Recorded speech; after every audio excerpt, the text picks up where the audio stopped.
Jadi sebenarnya bukan maju karena keinginan ambisi pribadi, tapi karena gemes aja gitu loh. Ada banyak Gemes hal yang aja. bisa. Cuma kan kalau kita santai-santai aja kan ya nggak, ya gemesnya akan berlanjut gitu daripada kita kesel sendiri gitu kan. Mending action langsung ya Mas ya. Saya lihat tuh ini mohon maaf sekali lagi ya, ada banyak yang wah kalau ngelihat kota bagus tuh pusat kotanya. Ya kan, wah bisa bikin apa bagus, monumen bagus, wah ininya ini. Indonesia tuh senangnya bangun, tapi nggak senang merawat. Iya, itu benar banget. Padahal merawat itu jauh lebih murah dibanding membangun.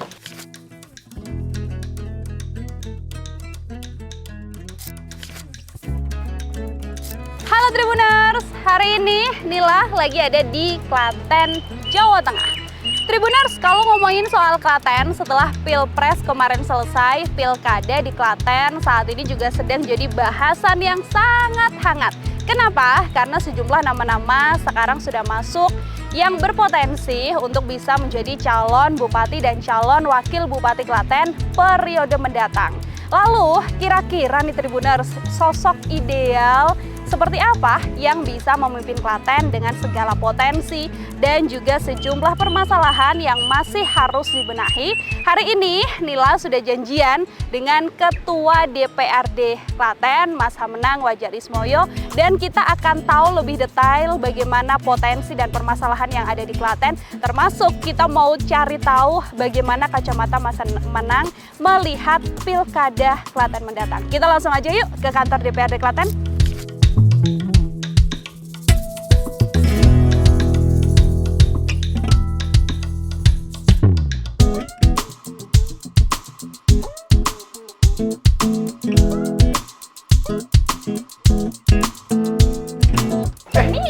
Halo Mbak Nila. Sehat ya Mas ya? Alhamdulillah. Aku juga sehat Mas Hamenang. Iya. Ini ruang kerja. Iya, ini ruang kerja aku kebetulan sehari-hari kerja. Oh, oke. Terima kasih banyak Mas Hamenang udah dibolehin buat masuk ke ruang kerjanya. Iya, Tapi aku mau ngobrol sama Mas Hamenang di sini kah atau Boleh, di luar aja? tapi kayaknya lebih nyaman di luar. Oke, di ruang tamu gitu. Siap. Kita keluar Mas Hamenang. Siap. Oke, Ayo. mari kita keluar. Oke. Oke, permisi. Oke, Tribuners, ini sekarang kita udah sampai di ruang Ketua DPRD Klaten, Mas Hamenang Wadjarismoyo, dan kita hari ini udah mau bincang-bincang banget sama Mas Hamenang. Makasih Mas Hamenang, kita sudah dipersilahkan untuk melihat ruang tamu dari Ketua DPRD. Ya, ini ruang sehari-hari aktivitas di sini ya Mas ya? Iya, kalau ada tamu yang skalanya kecil 10 itu ke bawah di sini. Tapi kalau udah 10 ke atas berarti di ruang pertemuan. Lebih banyak di sebelah, Ya. kalau yang sedikit ada di sini. sini, Oke. ya. Mas Hamenang, ini kan kalau kita main soal Klaten, saya Ya. mau langsung ini tuh ketemu sama Mas Hamenang, rasanya pengen langsung tanya aja gitu. Udah lama ketemu ini ya? Lumayan Iya, ya? kita udah lama nggak ketemu kebetulan. Ya. Dan sekarang kan Pilkada, setelah Pilpres selesai, Ya. Pilkada kan lagi anget banget ya Mas ya. Betul, bentar lagi. Di Klaten juga ternyata belakangan lagi anget banget. Mas Hamenang, ini kalau dari yang Mas Hamenang dengar, Mas Hamenang lihat Pilkada di Klaten sejauh apa Mas? Ya seru ya, ini kan masih masa penjajakan antar partai. Yang jelas beberapa hari yang lalu KPU sudah mengumumkan bahwasanya untuk pintu pendaftaran calon perseorangan independen sudah nggak ada. Karena nggak ada yang daftar, nggak ada yang memenuhi syarat. Artinya ya ini fase-fase di mana para bakal calon dalam hal ini melobi-lobi antar partai politik. Jadi memang lagi hangat-hangatnya ini. Makanya kalau beberapa hari di Klaten ini kalau siang soalnya cuacanya panas banget ini pasti. Karena ada obrolan-obrolan juga bikin makin panas ya Mas ya? Iya, nama-nama mulai bermunculan. Ada senior, junior, ada yang asli sini, ada yang impor dari luar, kan begitu kan seru banget ini. Betul, itu juga lagi Dan masih cair sampai hari ini, karena belum ada satu partai pun yang declare ini bahwasanya perwakilan dari partai ini kan belum ada. Masih ya. banyak nama yang kemudian nanti bisa Betul. tersaring untuk benar-benar maju dan declare gitu ya Mas ya, Iya. untuk maju dari jadi calon Bupati Klaten. Betul, Seperti itu. Tapi ya. kalau Mas Hamenang sendiri di DPRD kan pengawasan selama beberapa tahun belakangan ini kan melihat sebenarnya masalah utama atau concern utama yang perlu banget, 3 concern utama dulu deh Mas, yang perlu banget dibenahi dari Klaten itu sebenarnya apa Mas? Jadi kalau bilang Klaten sebelum bicara masalah, tapi kita kan juga harus ngapresiasi dulu ya. Iya. Bahwasanya 4 tahun kepemimpinan Bupati ini luar biasa. Banyak penghargaan yang sudah diraih, mulai dari tingkat provinsi, nasional, bahkan beberapa internasional. Tapi kan yang namanya sebuah wilayah itu meskipun banyak prestasinya pasti nggak luput juga masih ada beberapa permasalahan yang harus diselesaikan. Pun juga di Klaten. Kalau bicara Klaten ini kan ada beberapa. Klaten misalnya beberapa waktu lalu masih masuk kawasan miskin kan begitu. Meskipun realitas ya saya juga agak bingung karena batas miskin ini kan tiap daerah beda-beda. Di daerah tertentu motor satu sudah dianggap miskin, di sini motor satu masih dianggap miskin, mungkin bisa jadi kayak gitu. Nah, itu juga menjadi sebuah PR berkaitan dengan data dan kemudian apa sih sebenarnya yang dibutuhkan oleh warga masyarakat. Kemudian di sisi berikutnya selain kemiskinan ini stunting. Dalam rangka menuju Indonesia Emas 2045 kan kita harus memastikan generasi muda ke depan ini harus luar biasa kan begitu. Tapi permasalahan stunting masih ada. Nah, setelah kita cross check ini memang stunting ini bukan dari karena ekonominya keluarga yang lemah. Tapi karena justru ibu-ibunya ini yang aktif banyak berkegiatan. Karena di Klaten kan mulai berkembang dunia usaha, mulai industri luar biasa, pabrik banyak, yang akhirnya banyak ibu-ibu yang terserap di situ. Yang kemudian menggampangkan pola asuhnya, menggampangkan pola makan anaknya dan dirinya sendiri, yang dampaknya kemudian stunting. Jadi permasalahan stunting ini masih jadi permasalahan. Kemudian yang berikutnya dalam rangka mengembangkan pariwisata, kemudian pertanian, dua hal yang paling bisa diandalkan ke depan, kita permasalahannya masih infrastruktur kan begitu. Untuk mendukung branding pariwisata yang sudah lumayan bagus dan padi Srinar Sinuk ini yang sudah luar biasa. Nah, infrastruktur ini yang kemudian harus kita kejar. Kalau saya gambarannya tiga permasalahan itu.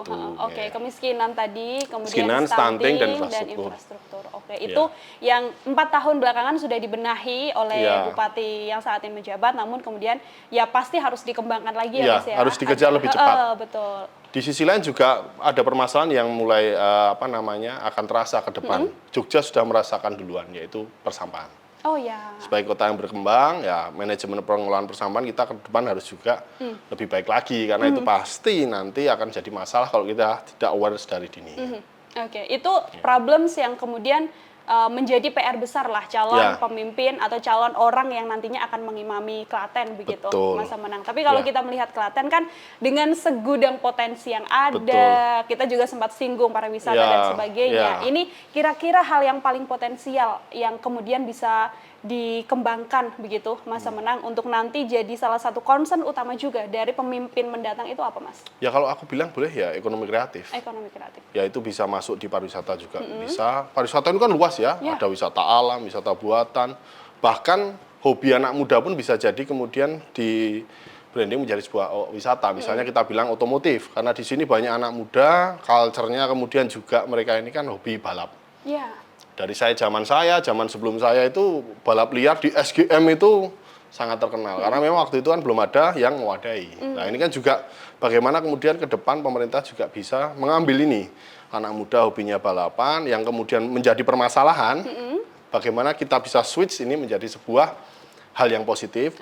Dan juga malah menjadi sebuah branding dari wilayah kan begitu. Karena kan misalnya Solo Spirit of Java misalnya seperti itu. Barangkali Klaten kota balapan bisa jadi juga kan misalnya kan gitu. Tapi ngomongin otomotif Mas Samanang, inget banget kalau ngomongin otomotif nih ada sosok yang belakangan 2-3 tahun belakangan ini tinggal di Klaten begitu. Namanya belakangan ini juga masuk katanya ke bursa calon Bupati Klaten. Ada Mas Ridwan Hanif. Ini juga YouTubers otomotif kan Mas? Betul, Mas Samanang mengenalkah dengan sosok Mas Ridwan Hanif ini? Ya alhamdulillah mengenal ya secara personal. Kadang itu dunia terasa kecil ya di satu sisi. Jadi ternyata istrinya Mas Ridwan ini itu kakaknya itu teman saya ngeband zaman sekolah dulu.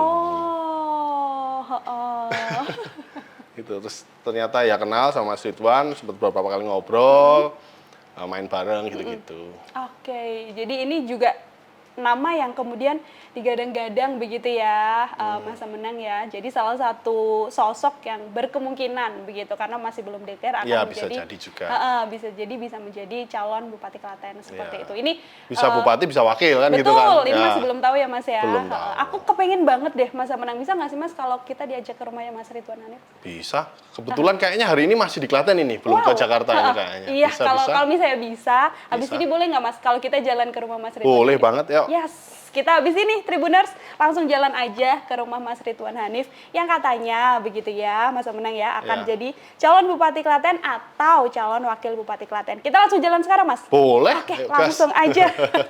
Kita jalan sekarang Mas Menang. Oke, Mas Menang, kita langsung jalan aja, Mas. Boleh, biar cepet kita satu mobil aja pakai mobilku gimana? Boleh, terima kasih banget Mas Menang yang Siap. ini. Tapi ini mobil pribadi, Oke. bukan mobil dinas. Ayo. Ya, terima kasih Mas Ya, Menang. monggo Mbak.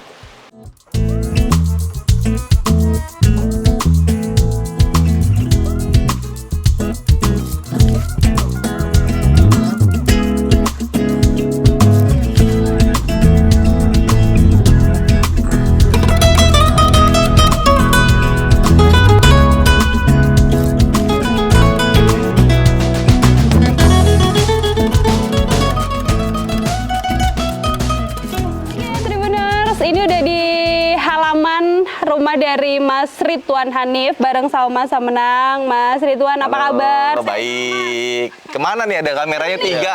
Halo.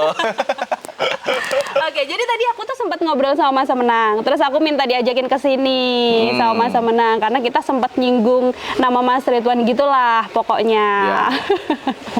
Tapi kalau Mas Ridwan kan yang aku tahu kan memang baru belakangan ini pindah ke Klaten ya Mas ya. Udah berapa lama berarti Mas? 2021 akhir. Oh, Covid. Pas pandemi. Pas pandemi. Iya. Pas pandemi ke Klaten. Terus aku boleh tahu nggak sih kira-kira pertimbangannya Mas Ridwan untuk pindah ke Klaten tuh apa sih Mas? Karena dulu waktu Covid itu 2020 awal itu kan lagi tinggi-tingginya dan ya itulah di Jakarta nggak bisa apa-ngapain. Dan saya tuh waktu itu lagi bikin program touring ke Aceh. Pas pulang, nah selama saya di Aceh itu istri emang lagi di tempat mertua.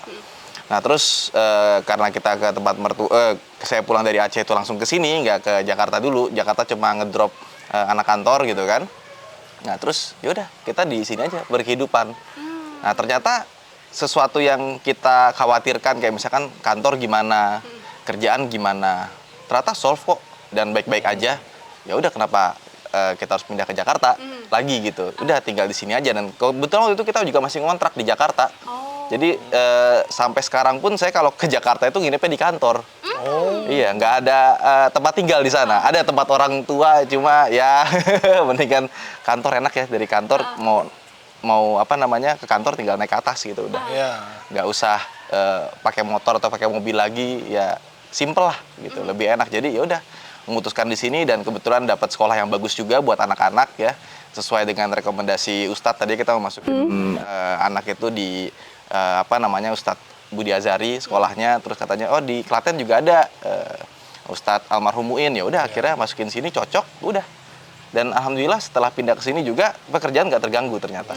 Karena selama Covid itu kita udah dipaksa ya dengan kerja remote, Zoom meeting dan kawan-kawan. Jadi ternyata setelah dilakukan bisa tertib dan nggak ada problem, ya udah. Apalagi kan sekarang tol udah ada kan? Iya. Lumayan cepet lah, paling berapa jam sih Mas sekarang? Ya 7 jam, 8 jam. Udah santai ya tuh ya? Klaten tuh enak ya, tengah-tengah dua kota besar, Jogja, Solo. Jadi moda transportasinya naik bus bisa, naik kereta bisa, naik pesawat juga bisa. Bandara ada 3, ya kan? Adi Sucipto, Adi Sumarmo, sama YIA. Dan enak kalau kita mau ke Singapura, Malaysia lewat YIA bisa. Bisa langsung. Harian lagi penerbangannya, nggak cuma beberapa minggu sekali doang gitu, enggak.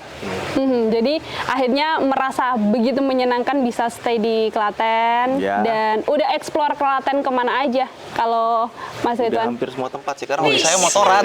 Mantap. Hobi saya motoran gitu kan, kayak kemarin itu baru dari Lanut Gading ada drag race, ya udah motoran berempat sama teman.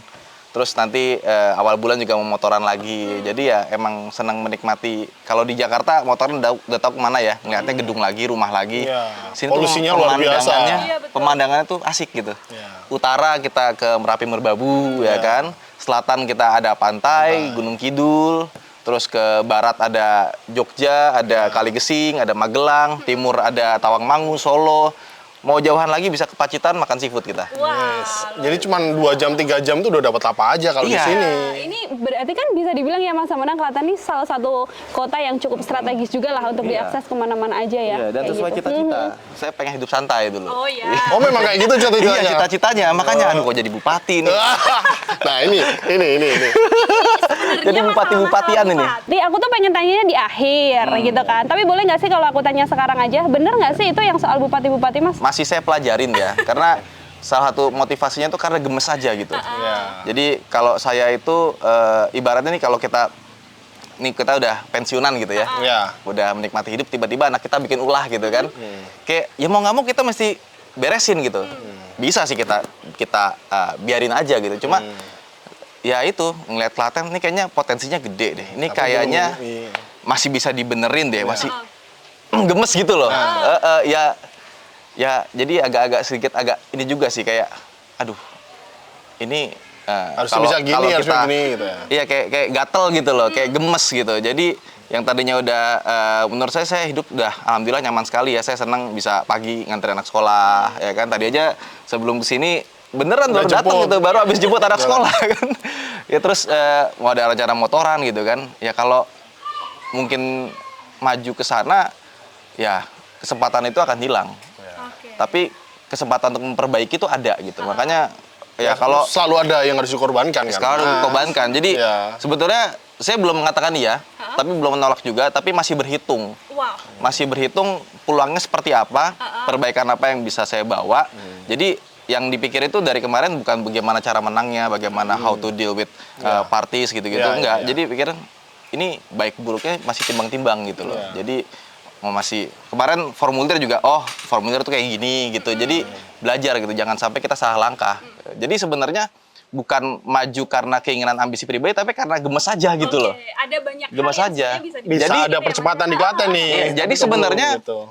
Siapapun yang maju gitu, saya juga kulik-kulik kompetitor gitu ya. Kalau misalkan ada yang worthy, yang menurut saya bisa memajukan Klaten, saya nggak perlu maju. Karena emang niatnya orang saya pengen hidup santai. Ya itulah. Cuma kan kalau kita santai-santai aja kan ya nggak, ya gemesnya akan berlanjut gitu daripada kita kesel sendiri gitu kan. Mending action langsung ya Mas ya? Iya mending action langsung gitu. Ya kayak contohnya nggak usah jauh-jauh kan kayak di lingkungan gini ya.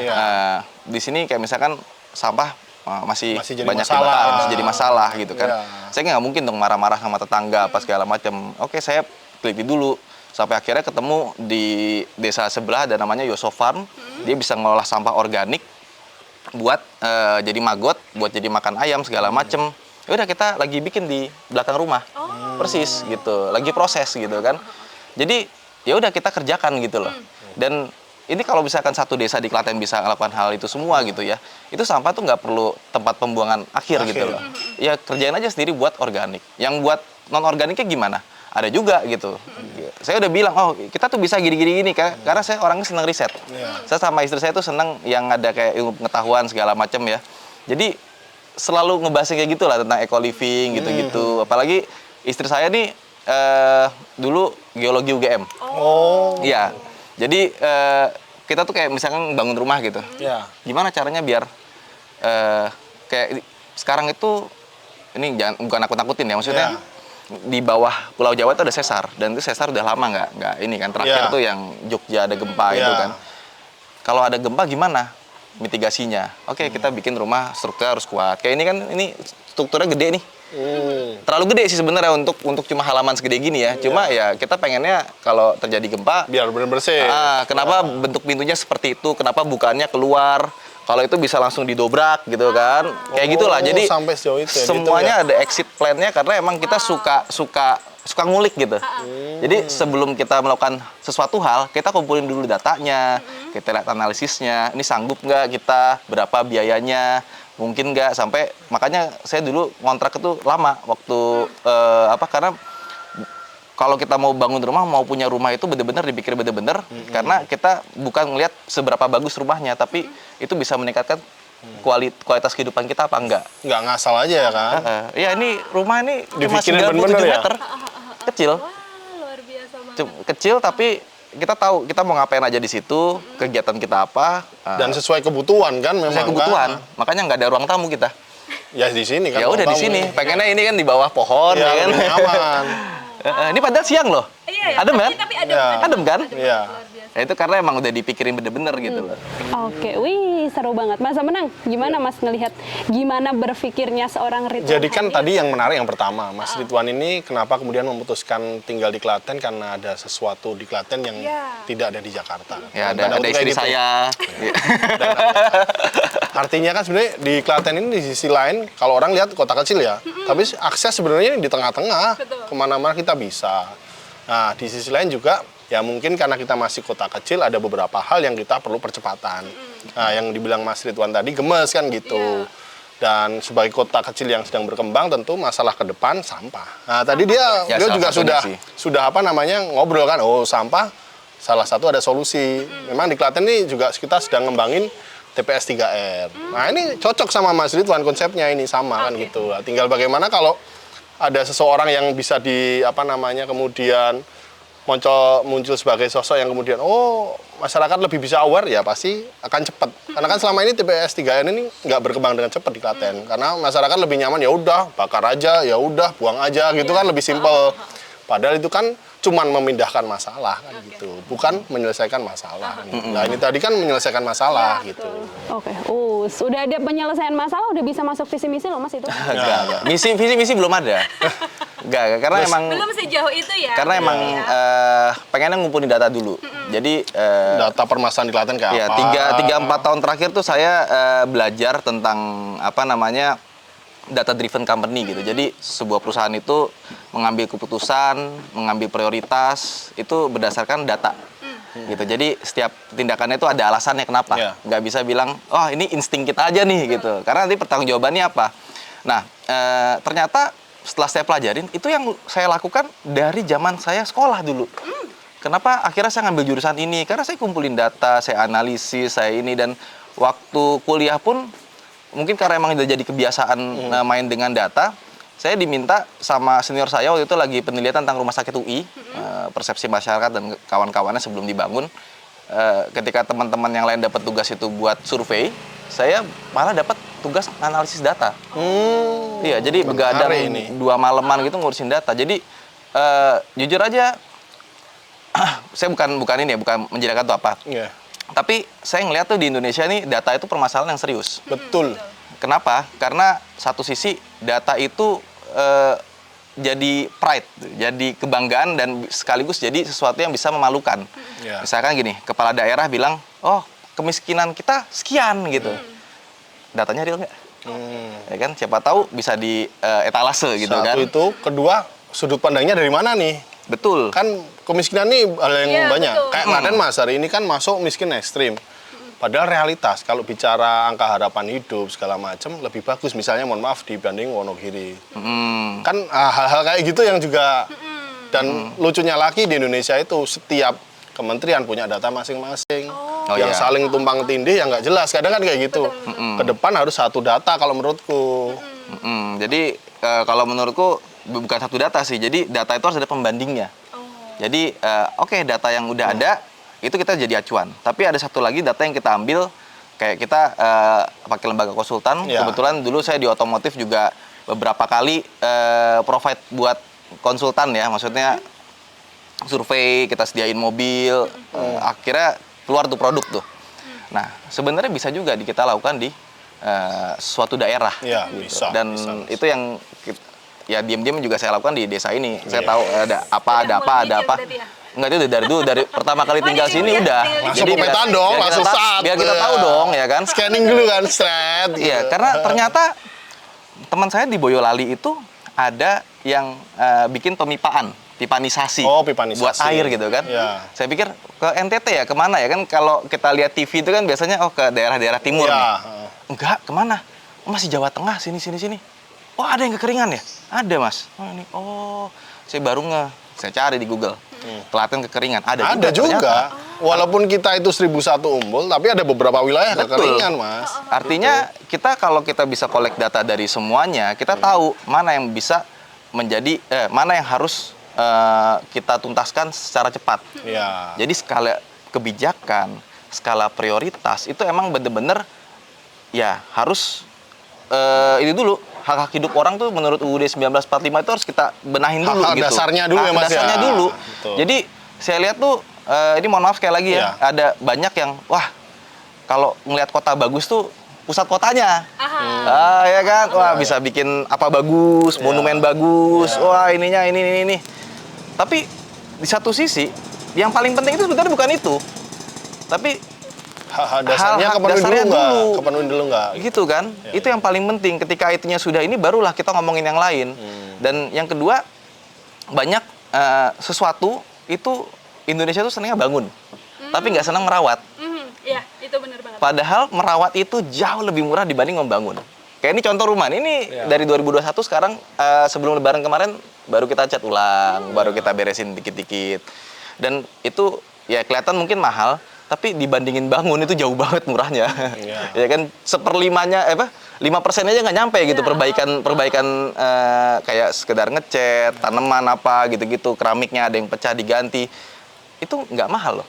Artinya nggak harus selalu bangun baru, tapi kita bisa memanfaatkan tempat yang lama. Kayak misalkan kayak misalkan sekarang yang lagi hits kan, wah ini stadion ya, Klaten nih, katanya kurang bagus nih, bikin baru aja. Lah, saya bilang, kalau saya pikir kalau bangun baru, emang yakin bakal bertahan berapa lama kalau nggak dirawat, ya kan? Biayanya pasti mahal. Iya, yang ini kita renovasi, kita bagusin, yang paling penting kan apa? Menunjang aktivitasnya dulu. Kebutuhannya apa sih? Kalau emang kebutuhannya segitu udah cukup, ya nggak usah diperbesar. Kalau misalkan butuh dibesarnya butuhnya berapa kapasitasnya. Jangan sampai kita bikin oversize. Kalau oversize, nanti jadinya mubazir, ya kan? Terus Sudah juga ada contoh nih di beberapa daerah kan? Iya, terus juga kayak misalkan perawatan itu penting gitu. Kita punya rumput, punya apa, itu lebih baik dibenahi. Mereka bisa latihan dengan baik, goalnya tercapai. Bukan showcasing, wah ini keren banget gitu. Karena banyak yang seperti itu gitu. Dan akhirnya jadinya pemborosan, habis itu nggak bisa dirawat. Udah bikinnya mahal, nggak dirawat pula. Betul. Sayang gitu kan. Mendingan yang ada, kita percantik dulu, kita punya aspalnya bagus. Itu kan dasar-dasarnya tuh. Percuma kita bikin jalan baru lagi nih, ya, biar gede, ya kan? Ternyata jalannya jelek. Ya buat apa gitu. Kita punya masjid, ya diperbagus aja, direnovasi aja gitu kan. Karena emang bangunan pasti butuh. Jadi karena anggaran pembangunan yang dibikin minim, kita bisa anggarkan buat hal-hal yang lebih penting. Contoh guru. Ya, guru kita bisa guru honorer kita kasih tambah. Tapi kan kita nggak bisa ngomong berapa-berapanya karena kita belum punya data. Dari 3,1 triliun APBD Klaten itu berapa sih yang bisa kita alokasikan buat guru, yang kita bisa alokasikan buat ini, terutama pendidikan masyarakat tuh penting banget ya. Pendidikan itu ya kita tahu anak muda zaman sekarang banyak yang fatherless, ya nggak punya sosok ayah dan lain-lainnya. Itu bagaimana bisa kita ituin di sekolah gitu. Dan itu nggak mungkin terjadi kalau gurunya tidak sejahtera. Seperti itulah kurang lebihnya. Tapi ya itu kan gambaran kasar ya. Kita belum lihat data ya. Jadi untuk lebih detailnya kita nggak bisa bicara apa-apa karena ya datanya kita nggak punya. Jadi kalau bicara kayak tadi isu pendidikan memang di Klaten ini kan jumlah guru luar biasa banyak. Terus di sisi lain yang non AS ini banyak. Dan setiap tahun kita juga APBD sudah menganggarkan insentif. Nah, cuma kan memang belum bisa semaksimal yang diharapkan.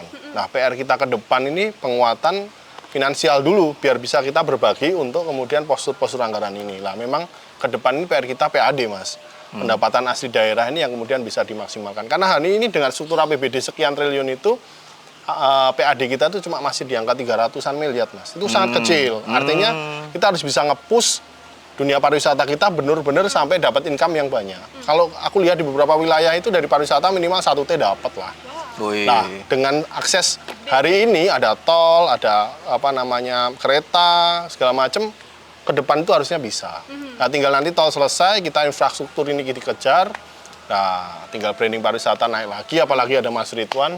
Waduh. Orang healing Klaten udah selesai, rame. Kan kemarin terakhir libur Lebaran itu se-Jawa Tengah yang paling banyak dikunjungi wisatawan dah Klaten. Cuman kan PR kita belum punya banyak hotel, Mas. Nah, itu ke depan kita harus narik investor jadi biar memperlama masa tinggal orang ke Klaten.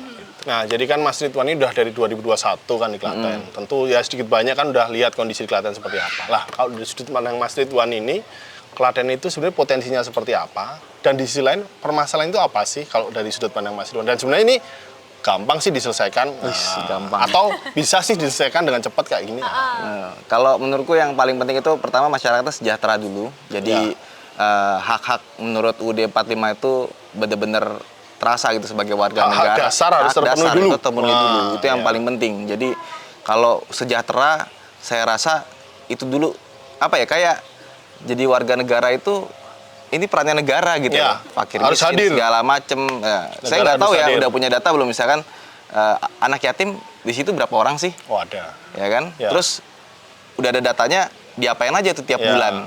dikasih apakah, dikasih inikah.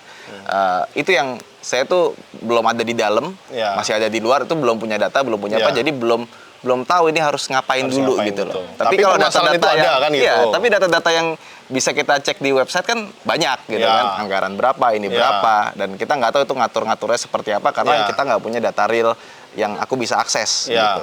Itu yang pertama. Jadi hak dasar itu harus terpenuhi. Hak dasar, kesejahteraan ya, karena kalau untuk kemajuan sih saya rasa orang-orang itu banyak pinter loh. Iya, jadi banyak teman-teman tuh bikin usaha ini, ya kan, ada yang bikin River Moon, ada yang bikin Jenak, ada yang bikin UMKM-nya itu ternyata luar biasa gitu loh. Jadi sebenarnya kita merem aja di kementerian juga banyak, Mas. Sebenarnya kalau untuk memajukan dalam artian yang menjadi objek wisata segala macam, teman-teman kreatif ini asal didukung aja gitu ya. Kita nggak dipersulit aja, kita merem aja itu udah jalan sebenarnya. Karena saya yakin banyak orang-orang pinternya. Setelah saya kenal, saya punya teman banyak di sini. Wah, ini hebat ya, itu hebat ya. Bahkan yang saya bilang tadi kayak misalkan kan dibilang, oh kalau di Klaten itu untuk bikin pabrik itu agak susah. Kenapa? Karena di sini tuh di lumbung pangan nasional. Iya. Jadi ada zona-zona yang harus sawah nggak boleh diapa-apain. Iya. Ya udah. Jadi solusinya gimana? Petaninya dibuat sejahtera. Gimana caranya? Saya kayak kebayang kalau ke Thailand gitu ya, ke Cina, ke US gitu, petani-petani itu mobilnya bagus-bagus ya. Iya. Iya kan? Dan saya punya teman petani ada yang sejahtera di sini, di desa sebelah. Dia bertani itu nggak pernah rugi. Kuncinya kok ini Mas, bertani sebegitu menguntungkannya kah sampai bisa beli ini, bisa beli itu sawah apa segala macem. Saya beli wuling REV, dia ikutan beli wuling REV gitu kan. Loh. Sekarang kalau bertani itu lagi rame apa, kita jangan ikut-ikutan. Iya, betul. Misalkan gitu lagi rame padi nih. Padi sih enggak sih. Kalau padi kan dia buat jangka panjang kan. Misalkan lagi rame cabai. Oh, cabai lagi mahal. Akhirnya karena harga cabai mahal, semua nanam cabai. Ya, hukum ekonomi lah. Ya kan akhirnya oversupply. Harga pas mereka panen, ya harga jatuh. Betul. Ya udah, ketika pas lagi ada yang harga jatuh, justru dia mulai nanam. Karena dia bakal ditinggalin. Akhirnya dia dapat panen dengan harga mahal. Terus apa lagi? Pupuk. Bagaimana bikin pupuk yang mandiri. Ternyata kreatif loh. Ada teman saya di warga Jimbung, dia tuh nggak pernah beli gas. Karena dia punya peternakan sapi, tapi ada 2 sapi ditaruh di belakang rumah. Itu kotoran sapinya dijadiin biogas. Iya, biogas, betul. Iya, itu dia nggak pernah beli gas sampai pernah meledak. Gara-gara waktu lebaran dia tinggalin, gasnya kebanyakan. Iya, kebanyakan. Iya kan, keren juga ya. Sapinya dapet gitu kan. Tapi kita juga harus, nggak, banyak orang mikir, oh mau miara kambing. Dibalik, kalau mau miara kambing, kalau mau miara sapi, mau miara ayam, mikirnya jangan itu dulu. Oh, gimana cara bikin pakan ayam biar mandiri? Karena kan kalau kita ngomongin ayam, sapi, semuanya tergantung harga pakan. Betul. Kita ngomong pertanian, semua tergantung pupuk ya kan. Iya. Jadi pikirin pupuknya dulu gimana. Gitu. Kalau itunya udah bisa kita ini, apalagi kan kalau kita bikin beberapa pakan atau pupuk itu kan ada regulasinya ya. Iya. Jadi kalau kita bisa jual itu bisa ditangkap kan. Nah, gimana kalau nggak ada izin? Kita bikin sendiri, izinnya kan nggak gampang. Gimana bikin sendiri tapi buat kalangan sendiri aja. Nah, ternyata petani yang seperti itu bisa sejahtera. Bisa. Artinya kan kalau udah ada satu, tinggal gimana cara duplikasi. Betul. Gitu kan. Tapi masalah kalau kita mau duplikasi, ntar ada yang marah nggak ya? Nah, itu kan masalahnya di situ kan. Nah, itu yang harus kita tuntaskan itu yang seperti itu sebenarnya. Jadi sebenarnya peluang ada. Kayak contohnya kemarin pepaya 10 ton dibuang di pasar gitu kan. Kenapa? Karena oversupply. Nah, dan dia nggak tahu cara buang yang tempat lain kan gitu kan. Jadi gimana caranya, ada beberapa desa, ada beberapa pertanian, kalau bisa kita bikin pemetaan, ini mau panen kapan, sehingga kita bisa beri rekomendasi. Gitu. Kita nggak bisa maksa mereka, kita rekomendasi kalau bisa tanamnya ini, kalau bisa tanamnya ini. Kenapa? Kita jelasin secara logis. Kalau mau ikut monggo, kalau nggak ya udah. Tapi buktinya udah ada yang berhasil nih. Ya kan? Ya kita mengurangi hal kayak gitu, dan kalau petani sejahtera kan kita seneng gitu ya. Betul. Dan petani bisa mandiri. gitu. Udah, kenapa Dan jadi sebenarnya kan itu memang leading sektornya di Dinas Pertanian. Ada yang namanya PPL. Di hampir setiap desa itu ada itu pegawainya yang cuma kadang kan kalah senior sama petaninya. Jadi petaninya dikasih tahu nggak mau. ya itulah. Kamu belum lahir aja aku udah bertani gitu. Nah, itu yang ya paradigma itu yang ke depan harus dirubah. Terus problemnya di kita itu kan kalau di luar itu Mas, satu orang handle berapa patok sawah hektar. Iya, Kalau betul, ini satu betul. orang cuma satu ini. Iya. Nah, berarti kan harus pandai-pandai ini. Kalau beras ya jangan beras yang biasa dong kan gitu. Asik. Sudah luar biasa banget loh ini udah banyak sektor yang kemudian udah kita bahas loh Mas Menang. Dan sebenarnya apa namanya kalau bicara misalnya anggaran ya Mas, kan pemerintah pusat itu kan sudah memberikan postur anggaran untuk di desa namanya dana desa. Nah ini tinggal pinter-pinternya kepala desa dan warga masyarakat memanfaatkan itu. Yang selama ini kan kurang maksimal, mereka lebih ke hanya infrastruktur. Nah sebenarnya ada wadah yang sudah kami bikin Mas dengan perda ini BUMDes. Yang di situ tadi ide-ide gagasan yang sudah dijalankan ini ketika mau digedeke, dibesarin, ya tinggal BUMDes dimasukkan di situ bisa Mas sebenarnya. Artinya kalau apa namanya ada sinergitas antara itu tadi kepala desa dan segala macam bersama warga masyarakat, insya Allah bisa. Cuma kadang ya di sektoral ini di bawah ada ego-ego masing-masing gitu yang kemudian, nah kalau nanti misalnya ke depan ada bupati yang kemudian bisa mengkonekkan semuanya ini ya Klaten luar biasa. Pak tadi berarti kan SDM-nya ada ya Mas ya? SDM ada, potensinya ada, tinggal gas kan? Tinggal gas. Tinggal gimana kemudian nanti pemimpin yang akan memimpin Klaten ke depan Ya, tahu nggak potensi-potensinya cuma pemimpin ini. ya, tapi semuanya ya. Iya. Artinya jangan kita merasa oh, kayak kita bukan siapa-siapa pasti kita nggak bisa berbuat sesuatu Ya. Harus aware juga kan buat sama- ini sama- gitu. Ya karena kayak itu tadi Mas, masalah sampah ini ya nggak cuma PR-nya pemerintah, tapi harus dari bagaimana kita masing-masing kan gitu. Ya gitu-gitu. Makanya kita tunggu nanti 27 November seperti apa nanti. Tapi cocok loh Mas Menang sama Mas Ridwan, ide dan gagasannya nggak mau barengan aja. Ini udah barengan di sini. Ini udah barengan di sini aja. Oke, itu hal-hal yang kemudian jadi problematika di Klaten, kemudian potensi-potensi yang juga kemudian masyarakat Klaten yang juga harus tahu. Intinya adalah kita nggak bisa membangun dengan satu kepala aja, tapi juga ke bawah-bawahnya juga harus sama-sama bergerak gitu kan, biar kemudian nantinya ya semua potensi dan masalah di Klaten ini bisa diselesaikan ya Mas Menang ya dan juga Mas Ridwan. SDM-nya aja, tinggal gimana pemimpinnya bisa menjadi komandan untuk barisan ini bisa berjalan satu. Betul, untuk kemudian gimana komandannya. Dari omongannya Mas Ridwan tadi. Betul, jadi siapapun nanti yang akan memimpin Klaten ke depan nih, Tribuners, ini sekalian aku closing juga aja lah. Terima kasih banyak Mas Ridwan, terima kasih Mas Menang juga sudah diajak bisa diskusi bareng sama Mas Ridwan di rumahnya yang adem luar biasa ini. Aku melihat adem banget Tribuners, tadi dari diskusi kita jadi tahu nih apa aja potensi dari Klaten, kemudian apa aja masalah-masalah yang mungkin harus diselesaikan oleh masa kepemimpinan mendatang, oleh Bupati Klaten mendatang. Tapi siapa nanti yang akan menyelesaikan itu dan bagaimana nanti penyelesaiannya, kita bisa kembalikan aja ke masyarakat. Kalau memang mau mendukung sosok yang memang disukain sama warga Klaten, sok didukung aja. Tapi pun nanti siapapun yang akan memimpin Klaten, yang pasti kita harus bergerak bareng-bareng untuk sama-sama memajukan Klaten ke depan. Gitu aja Tribuners, obrolan aku hari ini bareng sama Mas Menang, bareng sama Mas Ridwan. Kita ketemu lagi di obrolan-obrolan selanjutnya. Jangan kemana-mana. Nila pamit, Mas Menang dan juga Mas Ridwan juga pamit. Wassalamualaikum warahmatullahi wabarakatuh. Bye-bye. Waalaikumsalam.